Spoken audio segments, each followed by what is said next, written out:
ማርያም ድንግል ዘማዛፉ ኪኮል እንተ ሕማማት ማለት ታመመ፣ መከራ ተቀበለ፣ ተሰቃየ ከሚለው አንቀጽ ሕማም ይወጣል።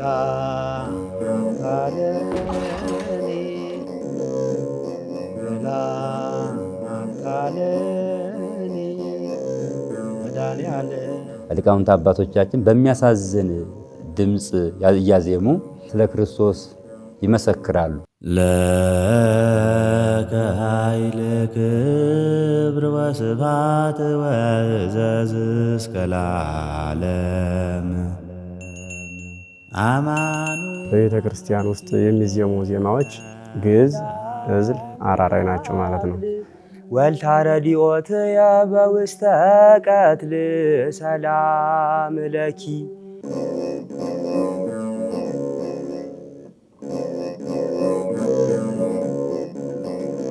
እንኳን ጌታችን የኢየሱስ ክርስቶስ ለሰው ልጆች ብሎ ወይም ሰው ልጅን ለማዳን ብሎ የከፈለውን ዋጋ ለማሰብ የተቀበላቸው መከራዎችን ለምናስብባቸው ዕለታት ሰሙነ ሕማማት ለሚባሉት ዕለታት አደረሳችሁ ማለት እወዳለሁ።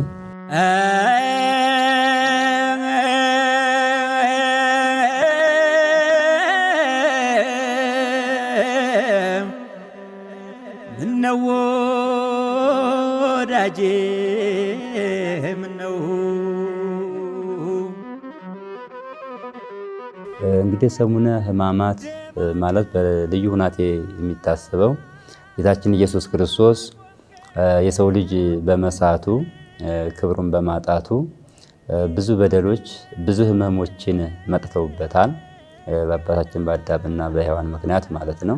ስለዚህ ክርስቶስ በሰው ልጆች ራሳችን ወደን ፈቅደን የልቦናችንን መሻት በመከተል ያመጣናቸውን ሕመሞች ደግሞ እርሱ ተቀብሎ እኛን ደግሞ ነፃ ለማውጣት እርሱ ታሞ እኛ ለመፈወስ ወደ ዓለም የመጣበት ስለሆነ እሱን የምናስብበት ስለሆነ እርሱ የኛን መከራ ተቀብሎ እኛን ነፃ ለማውጣት የመጣበት በዚህ ምክንያት ደግሞ ያከናወነበት በልዩ ሁናቴ በአንድ ሳምንት ውስጥ እንዲታሰብ ሊቃውንት አባቶቻችን አድርገውልናል። እንደሚታወቀው ሕማማት የሚለው ሳምንት በራሱ 5 ቀናት አሉት።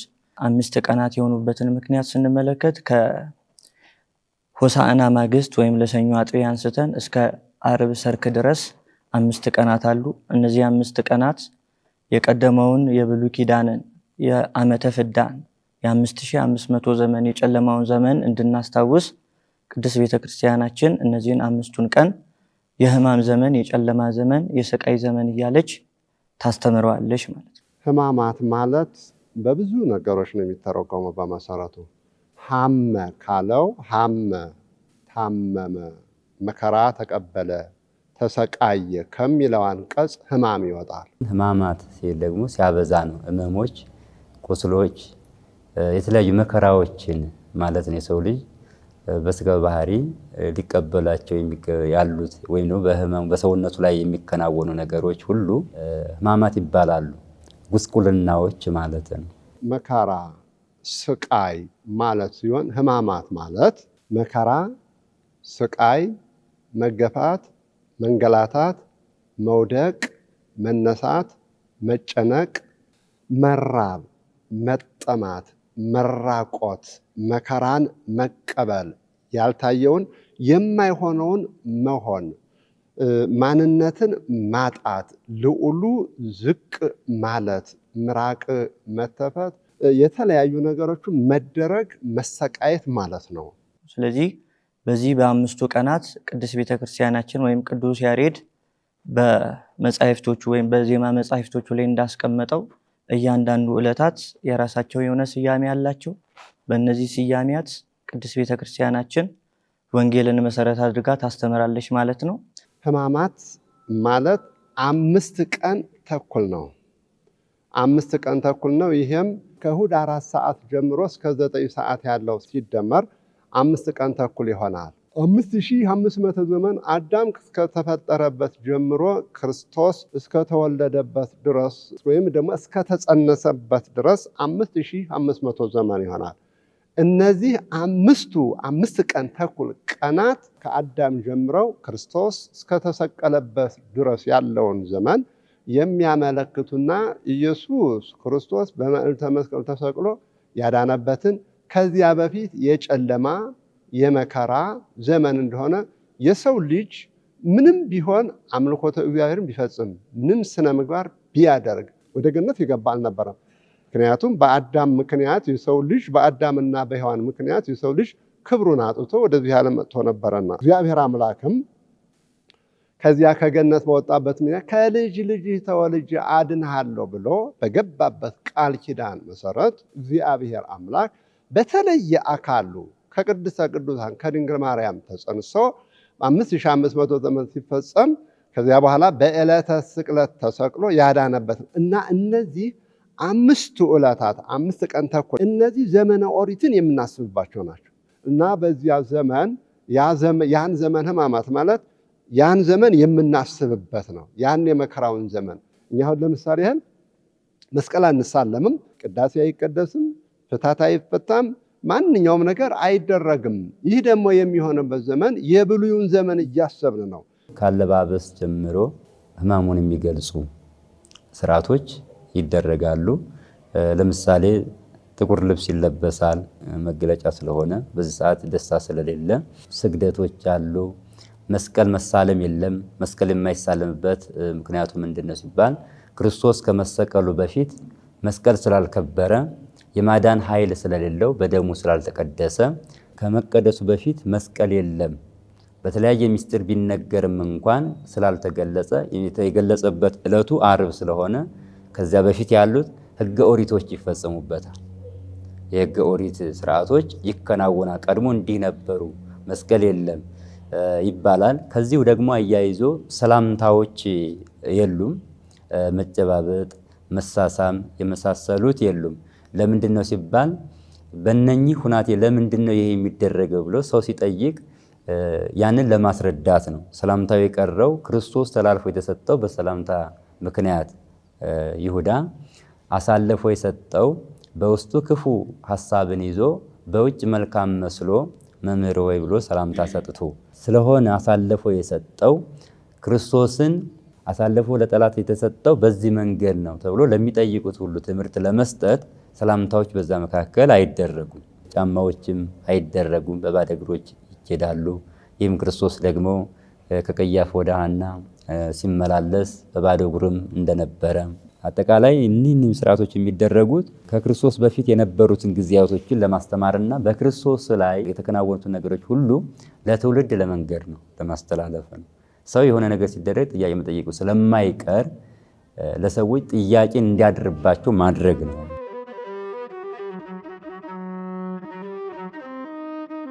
እንግዲህ ጌታችን ኢየሱስ ክርስቶስ ወደ ዓለም መጥቶ 33 ዓመት ከ3 ወር ካስተማረ በኋላ የመጣበትን በስጋዊ ዘመኑ ሊያከናውነው ያቀደውን ያሰበውን ወደ ፍጻሜው ሲደርስ በነ ዳዊትም ትንቢት እንደተነገረ በዕለተ እሑድ ሆሳዕና ዕለት የምንለው እንግዲህ በዛን ሰዓት ክርስቶስ ደቀ መዛሙርቱን ልኮ አህያዋን ከነ ውርንጭላዋን ተፈተው እንዲያመጡ አዟቸው እነርሱም በትእዛዙ ምክንያት አምጥተው በዛ ላይ ተቀምጦ ወደ ቤተ መቅደስ ገብቷል።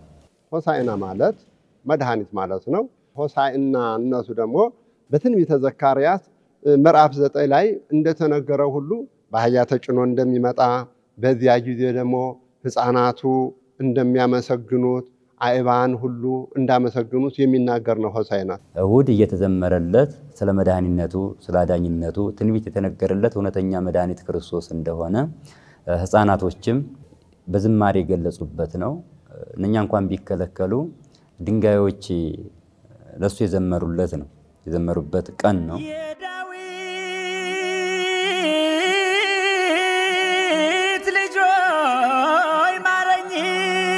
ዕለተ ሰኞን 2 ስያሜ ሰጥታ ቅድስት ቤተ ክርስቲያን ታስበዋለች።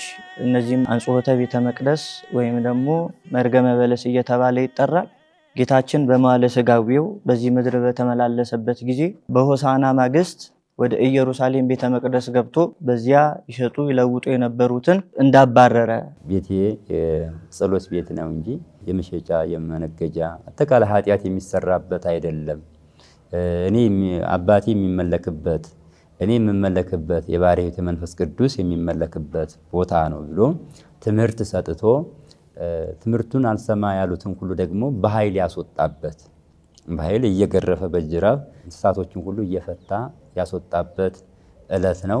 እንዲሁም የእግዚአብሔርን የቤቱን ቅናት የታየበትን መሰረት አድርጋ ቅድስት ቤተክርስቲያን አንጾተ ቤተክርስቲያን እያለች ትጠራዋለች ማለት ነው። በዚያውም ዕለት ከቤተ መቅደስ ሲያስተምር ውሎ በዛው ካደረበት ሲወጣ ደግሞ እርቦት ስለነበረ በለስ የምትባል እጽ ወይም ዛፍ ነበረችና እንግዲህ ለምለማ አያት፣ ቅጠሏ ለምልሞ ባያት ሰዓት ፍሬ ካገኘሁባት ብሎ ሄዶ አይቷት ነበረ። ነገር ግን ፍሬ ስላላገኘባት በዛን ሰዓት ፍሬ ያገኝብሽ ብሎ የረገመባት ቀን ነው። እንዴት በለስ ይረገማል ወይ ብሎ ሲታሰብ እሱ በአምሳለ አዳም በለስ ምክንያት ነው የተሳሳተ ነው። እሱ ደግሞ በአምሳለ በለስ ነው ኃጢአትን ነው የረገማት እንጂ ከእንጨቱ ጋር ኢየሱስ ክርስቶስ ምንም ነገር የለውም። በለሷ ለምልማ ነበረ፣ ቋቆጥቁጣ ነበረ። ታዲያ ቅጠሏን ሲያት ፍሬ አልተገኘባትም። ታዲያ ሌሎቹም ሰዎችም አምረው ነገር ግን በክርስቲያናዊ ስነ ምግባር አለን ብለው እነዚያ ሃይማኖት የሌላቸው ስነ ምግባር የሌላቸውን ሰዎች በዚያ ምክንያት ኃጢአትን የረገመበት ዕለት ነው ተብሎ ይነገራል ማለት ነው። እግዚአብሔር ለዘላለም አይራብም ለዘላለም አይጠማም ያሉለት አምላክ፣ አስቀድሞም ደግሞ መላእክትን እንዳይራቡ እንዳይጠሙ አድርጎ የፈጠረው አምላክ፣ ከዚያም በኋላ ደግሞ ሕዝበ እስራኤልን እስራኤል ዘሥጋን በምድረ በዳ ሰማያዊ መናን እያወረደ የመገባውን አምላክ ቅዱስ ማቴዎስ ግን ተራበ እያለ አስቀምጦታል። ስለምን ተራበ ብለን ስንመለከት ቅድስት ቤተክርስቲያንም እንደምታስተምረው ተራበ የተባለበት ዋና ምክንያት ፍጹም ሰው ፍጹም አምላክ መሆኑ በለበሰው ሥጋ ማለትም ፍጹም አምላክ ቢሆን በሐዲስ ኪዳን ስንመለከት ምን እናያለን? 5 እንጀራና 2 ዓሣን አበርክቶ የሰጠውን አምላክ ነው እዚህ ጋር ደግሞ ተራበ ተብሎ የተገለጠው። ስለዚህ ይሄ የሚያሳያል ፍጹም የሆነ ተዋሂዶን የሥጋን ባህሪ ገንዘቡ ማድረጉን ሲያጠይቅ ተራበ አለ። በዋናነት ግን የወንጌል አንድምታችንም ሲነግረን ተራበ ብሎ የገለጠልን ከዚያችም ከበለስ ዛፍ ለመጠየቅ የሄደበት ዋነኛ ምክንያት ምንድነው ብለን ስንመለከት እዚያ ወንጌል አንድምታ ምን ይለናል? በለስ ዘይቤ ቤተ እስራኤል እሙንቱ እያለ ሲያስቀምጥ እንመለከታለን። በለስ የተባለው የእስራኤል ሰዎች ናቸው። ወደ ኢየሩሳሌም ገብቶ ከኢየሩሳሌም ሰዎች ይፈልግ የነበረውን የሃይማኖትን ፍሬ ስላላገኘ ተራበ አለ። ስለዚህ ተራበ ተብሎ የተቀመጠው ዋና ምክንያት ምድራዊ ምግብ ሳይሆን ከእስራኤላውያን ዘንድ ይጠብቅ የነበረውን የሃይማኖትን ፍሬ ነው ተራበ ተብሎ የተቀመጠው። የኃጢአት ፍሬ በሰው ልጅ ላይ ነበረና ከሰው ልጅ ሁሉ ተወገጂ፣ ከዚህ በኋላ ኃይል የለሽም፣ በአዳምና በሔዋን ምክንያት የመጣ ኃጢአት ከእንግዲህ ወዲያ በሰው ልጆች ላይ ኃይል የለሽም ብሎ ከዛ ያስወገደበት ነው። ከዚያ በኋላ ያለው ኃጢአታችን በራሳችን ወደን የምናመጣው እንጂ የውርስ ኃጢአት ከዛን ቀን ጀምሮ ቀርቶልናል ማለት ነው። ለከ ኃይል ክብር ወስብሐት ወእዘዝ እስከ ለዓለም አማኑኤል አምላኪየ ለከ ኃይል ክብር ወስብሐት ወእዘዝ እስከ ለዓለም ኦ እግዚእ ኢየሱስ ክርስቶስ ለከ ኃይል ክብር ወስብሐት ወእዘዝ እስከ ለዓለም ኃይልየ ወፀወንየ ውእቱ እግዚእየ እስመ ኮንከኒ ረዳእየ እብል ባኩቲት አቡነ ዘበሰማያት ይትቀደስ ስምከ። የሚሰጡ ትምህርቶች አሉ። ሊቃውንት አባቶቻችን የሚያዜሟቸው ዜማዎች አሉ፣ ሕመሙን የሚገልጹ ማለት ነው። ስርዓቶችም እንደዛው። በተለይ በዚህ ውስጥ የሚነበቡት መጽሐፍቶች ክርስቶስ ከመወለዱ በፊት የነበሩት መጽሐፍተ ትንቢታት ልዩ ልዩ መምህራኖች ወይም ደግሞ ነቢያቶች ስለ ክርስቶስ ከሰማያት መውረድ መወለድና ይህንን መከራዎች ሁሉ መቀበሉን የተናገሩት መጻሕፍቶች ይነበባሉ፣ ይተረጎማሉ። እንዲሁም ደግሞ ክርስቶስ በተለይ በዕለተ ዓርብ የተቀበላቸውን መከራዎችን የሚያስታውሱ የሚያመሰጥሩ በዜማ መልክ ጸዋትወ ዜማ ቅዱስ ያሬድ በደረሰው ድጓ ዜማ በሚባለው ሊቃውንት አባቶቻችን በሚያሳዝን ድምፅ እያዜሙ ስለ ክርስቶስ ይመሰክራሉ፣ ሕማሙን ያስተምራሉ። ምክንያቱም ትምህርት እንዲሁ በድምፅ ይሰጣል፣ በዜማ መልክ ይሰጣል። ዜማ ማለት ምስጋና ማለት ነው።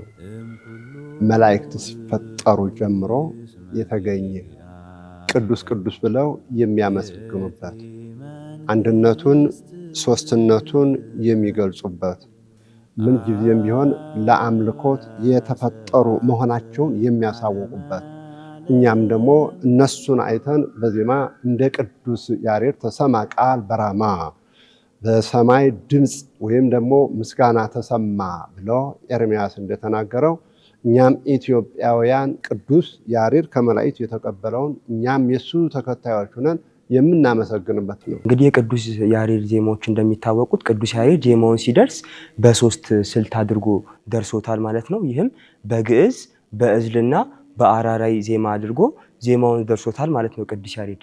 ስለዚህ እነዚህን ዜማዎች ሲደርስ ሁሉም የየራሳቸው ምክንያት አላቸው። በቤተ ክርስቲያን ውስጥ የሚዜሙ ዜማዎች ግዕዝ፣ እዝል፣ አራራይ ናቸው ማለት ነው። እነዚህም ያው አብ፣ ወልድ፣ መንፈስ ቅዱስን በመወከል ሁለቱ ሶስቱም ስለማይለያዩ በየድርሻቸው ሁሎችም ይባላሉ ማለት ነው። በላለም ምሕረቱ ንህነሰ ጽውር ዛንተ ፈጠርከነ ተግባረ ግዕዝ ማለት አጋዘ ነፃ ወጣ ከሚለው የግዕዝ ቃል የወጣ ሲሆን ግዕዝ ማለት ነፃ አውጪ፣ ቀጥተኛ፣ የመጀመሪያ ቋንቋ ማለት ነው። መቼ ይዜማል ለሚለው ያው ምን ጊዜም ይነገራል። ለማንኛውም ከዋዜማ ጀምሮ እስከ ሰላም ድረስ ከዚህ ከሚባለው ድርሰት በስተቀር በሁሉም ቦታ ላይ ገብቶ የሚነገር ወይም የሚዜም ሃሌሉያ ስብሐት ለአብ ወወልድ ወመንፈስ ቅዱስ በወንጌል ለዘመሃረነ በኦሪት ወበነቢያት ለዘናዘዘነ በከመ መሃረነ እግዚእነ ስብሐት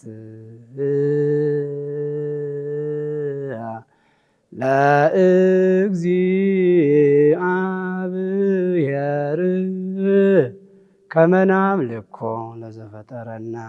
ግዕዝ ዜማ የተባለው የቅዱስ ያሬድ ዜማ በዜማነቱ ጠንከር ያለ ላህዩ ከሌሎቹ የዜማ አይነት ለየት የሚል ደረቅ ያለ ለመያዝ አስቸጋሪነት ያለው የዜማ የስልት አይነት ሲሆን ይህ የግዕዝ ዜማ ከሶስቱ የዜማ ስልቶች በመጀመሪያ ደረጃ ላይ የሚገኝ የዜማ ስልት ነው።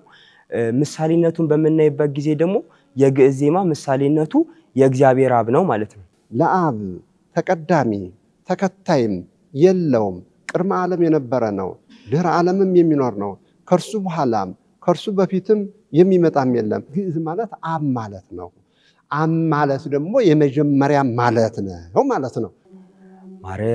ማርያም ድንግል ዘማዛፉኪ ኮል እንተ ትጼንቢ በገዳም ወሃቅል ወልታረዲኦትየ በውስተ ቀትል ሰላም ለኪ። ይኸውን ያሰሟችሁ ዜማ በግዕዝ ዜማ የተዜመ ሲሆን ከሰኞ እስከ ረቡዕ ባለው በየሰዓቱ ተከፋፍሎ የሚባል የዜማ አይነት ነው ማለት ነው።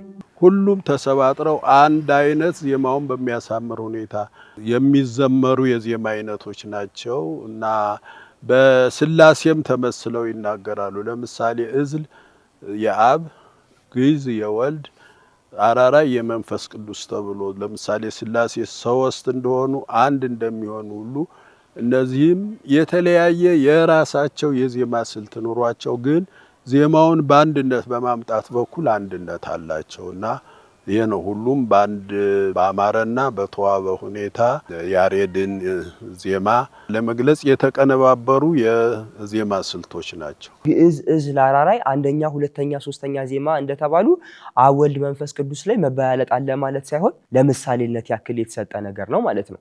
ይህ እንዲታወቅ እኩልነታቸውን ለማስታወቅ ደግሞ ቅዱስ ያሬድ እነዚህን ሶስቱን ዜማዎች አሰባጥሮ አስማምቶ ያመጣባቸው የዜማ ድርሰቶች አሉ ማለት ነው። ለምሳሌ ከዚህ መካከል አንዱን ልበልላችሁ። ዘበዳዊት ተነበየ ወበዮሐንስ ጥምቀተ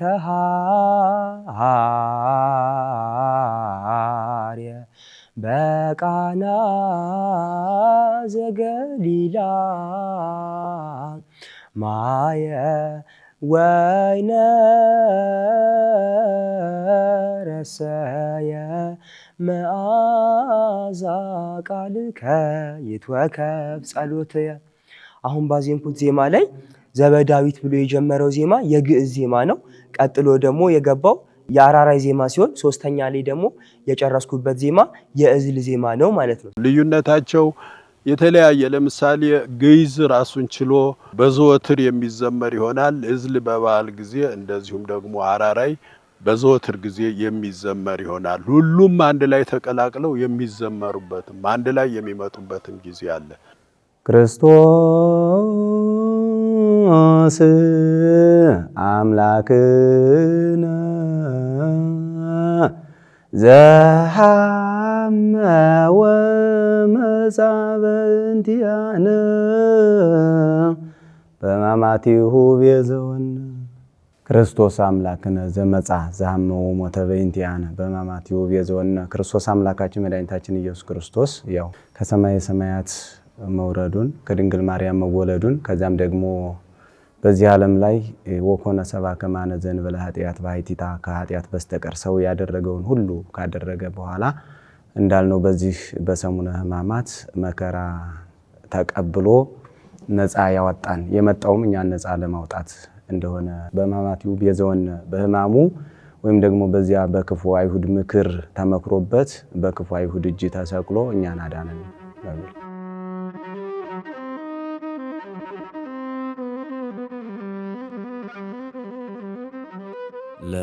በሰሙነ ሕማማት ምእመናን ማድረግ ያለባቸው ሁልጊዜም የሰው ልጅ ያው በዚህ ዓለም ሲኖር በስደት ሀገር እስካለ ድረስ በሐዘን ነው የሚኖረው ማለት የደስታችን ጊዜ ስላልሆነ ማለት ነው።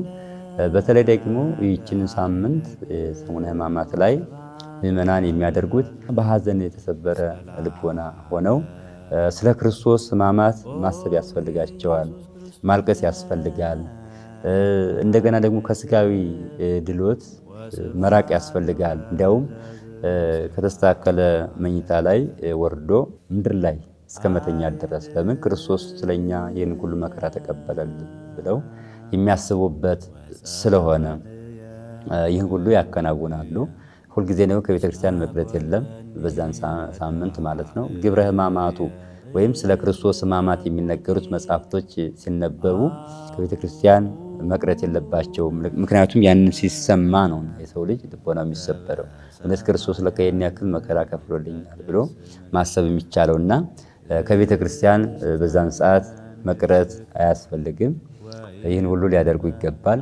ባልና ሚስቶች እንኳን በአልጋ ላይ አንድ አይሆኑም፣ በምንጣፍ አንድ የማይሆኑበት አጠቃላይ የስጋ ነገር የማይሰራበት ዕለት ነው።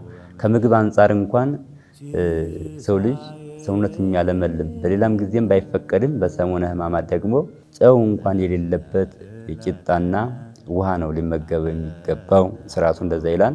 ጾሙ ራሱ እስከ 1 ሰዓት ድረስ ነው። ከሌሎቹ የጾማት ጊዜዎች የሚጨምር ይህ ነው። በ9 ሰዓት የሚፈጸም አለ፣ በ11 ሰዓት የሚፈጸም አለ፣ በ12 የሚፈጸም አለ። ከዚያ ከለይቶ የሰሙነ ሕማማት እስከ 1 ሰዓት እስከ የሰርዕ ኮከብ እስከሚታይበት ሰዓት ድረስ ይላል። እስከዚህ ድረስ መጾም ይገባል። በተለይ ደግሞ አርብንና ቅዳሜ ስዑር ዓመቱን ሙሉ ቅዳሜና እሑድ አይጾምም። ከነኛ ተለይታ ቅዳሜ እቺ ትጾማለች። ስዑር ማለት የተሻረች እንደማለት ነው።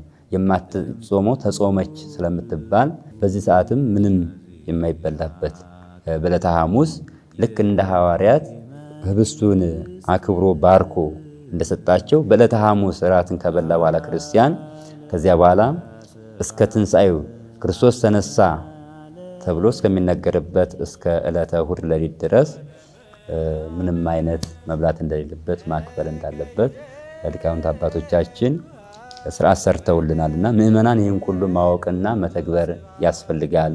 የተቸገሩትን መርዳት፣ አብስቶ መስገድ ያስፈልጋል። እነኚህ ሁሉ በዚህ ሕማማት ውስጥ የሚፈጸምበት ነው። ለከይደሉ ወለከይደሉ ስብሐት ወለከይደሉ አኮቴት ኦ እግዚእ ኢየሱስ ክርስቶስ ለዓለመ ዓለም